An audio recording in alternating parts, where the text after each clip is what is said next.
Donc dans cette vidéo, on continue également avec Daphné. Donc cette vidéo va intéresser particulièrement les femmes atteintes d'endométriose qui souffrent de tensions, de douleurs au niveau de la zone de l'épaule droite, qui ont des douleurs aussi au moment des menstruations assez importantes, ou du moins dans les jours qui précèdent les menstruations. Également pour celles qui auraient, c'est plus rare du coup, mais celles qui auraient des inflammations au niveau des yeux, qu'on appelle les uvéites. Et également pour les cas de sciatique, qui sont assez fréquents aussi pour les femmes atteintes d'endométriose. Et donc Daphné va vous parler notamment de ce qu'elle a mis en place dans son quotidien pour soulager ces différents symptômes-là, en plus des séances de moxibustion japonaise. Voilà. Alors effectivement, j'ai été conseillée par différents experts, donc Gaëtan en moxibustion japonaise, mais également Stéphanie Mézeray qui a écrit un livre sur l'endométriose par rapport au conseil naturopathique. Et j'ai également suivi ces derniers mois une formation avec Chris Martin Passalacqua par rapport à l'endométriose. Donc en fait, c'est toutes ces informations que j'ai eues ces derniers mois, ça m'a vraiment permis de me faire mon petit programme sur mesure. Du coup, j'ai mis en place depuis des années ma propre pratique de yoga personnel, mais j'ai toujours mis un point d'honneur à utiliser le pranayama Ujjayi pendant mon yoga. Et ça, je pense que c'est vraiment en train de payer par rapport à mon endométriose, puisque à l'heure actuelle, j'expérimente carrément le flux menstruel libre. Tu peux juste rappeler ce que c'est le pranayama Ujjayi? Oui. Pour ceux qui connaissent pas. Alors, pranayama Ujjayi, en fait, c'est en sanskrit. Ujjayi, ça signifie la victorieuse. C'est une technique de respiration qu'on utilise donc pour les cours de yoga. Et d'ailleurs, un cours de yoga sans respiration, pour moi, c'est pas du yoga, c'est juste du fitness ou un cours de sport, quoi.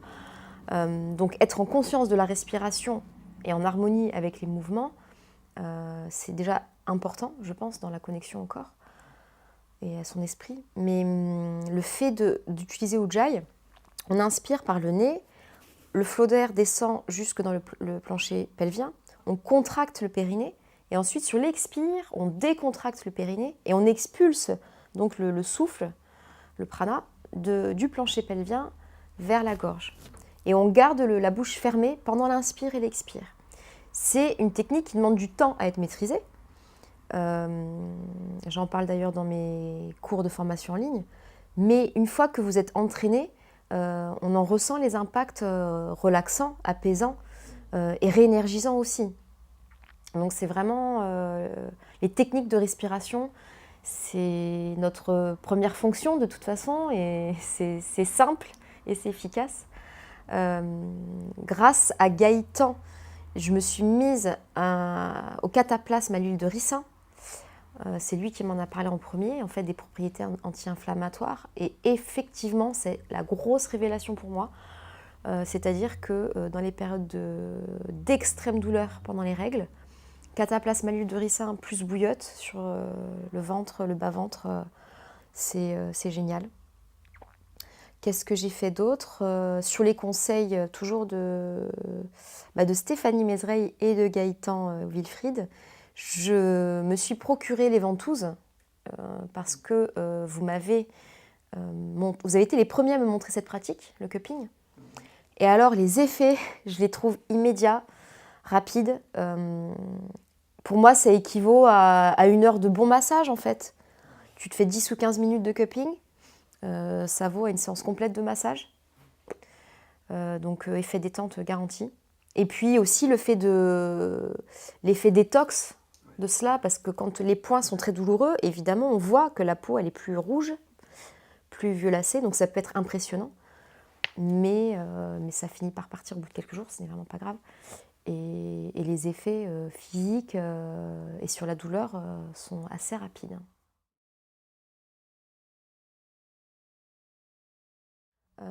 Donc moi, à la base, je ne suis pas du tout spécialiste en aromathérapie. Le fait d'avoir fait une formation en naturopathie avec la naturopathe, ça m'a aidé à mieux utiliser en fait les huiles essentielles. parce que je me suis aperçue dans ma pratique individuelle qu'il y a des huiles qui me dérangent à l'odeur, alors que sur la peau, je les tolère mieux. Pour les douleurs menstruelles, j'aime bien l'huile essentielle de basilic. Donc je pense que si on utilise l'huile de ricin combinée avec l'huile de basilic, ça peut vraiment être top. Et en dehors de cela, parce que pour moi c'est important en fait de chouchouter mes 5 sens en permanence. Parce que mes 5 sens, ils me permettent de faire beaucoup de choses dans ma vie, de créer. Et j'ai besoin de sentir du confort et de la joie dans tout ça. Donc en fait, les huiles essentielles, je vais les utiliser par exemple, quand je suis déprimée, avant d'avoir les règles. Là, c'est quand même une période où tu sens que ça arrive, tu es un peu sur les nerfs. Et là, c'est là que j'aime bien diffuser en fait des huiles spéciales bonne humeur ou spéciales relaxation en fait. Donc pour me relaxer, j'aime bien les huiles de lavande, de géranium et de vanille. Et pour tout ce qui est bonne humeur, j'aime bien les odeurs un peu citriques. Voilà, comme les oranges, citrons, ouais.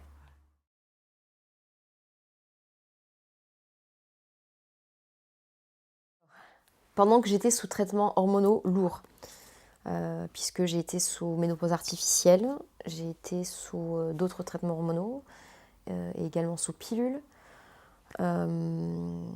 Au-delà de ressentir une fatigue et puis un état de dépression en fait sans nom, il m'arrivait donc que d'autres bricoles.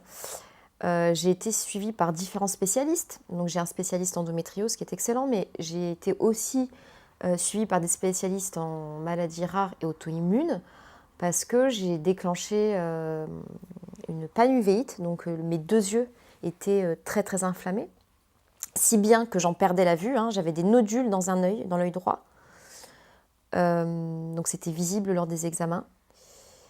Et à ce jour, les médecins ne comprennent pas d'où ça peut venir en fait.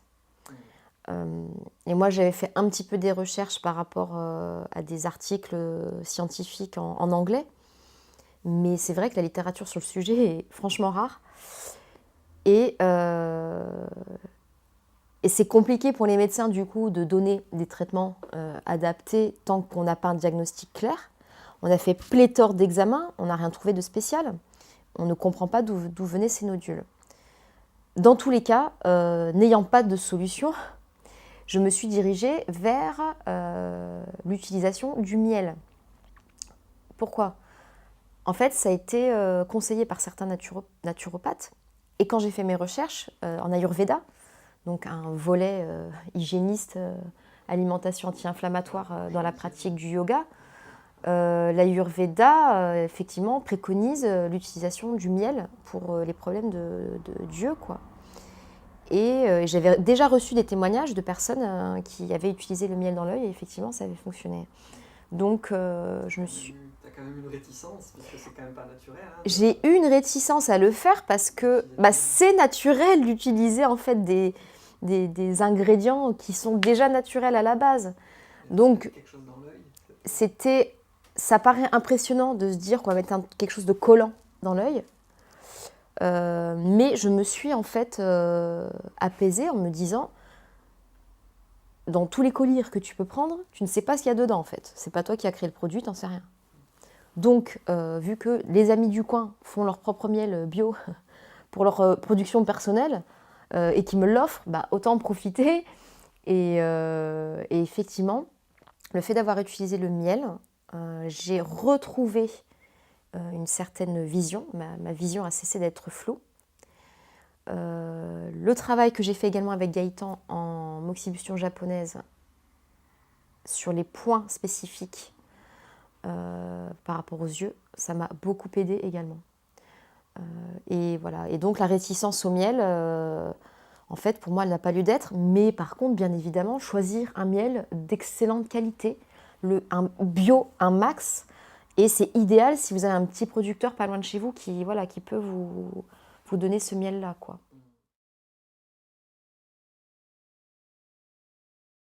Quand je sentais que les inflammations au niveau des yeux était de plus en plus forte, je me faisais une cure de miel sur 3 jours.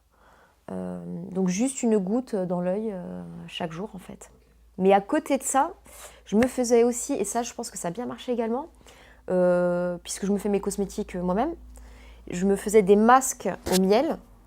J'ai rajouté aussi une goutte d'huile essentielle de lavande, et je ne sais pas si c'est ça qui a peut-être décontracté une zone, j'en sais rien, mais tout ce que j'ai noté, c'est que vraiment, après avoir fait ces masques-là, ici, là, vraiment les contours des yeux, j'ai senti des modifications positives après, quoi.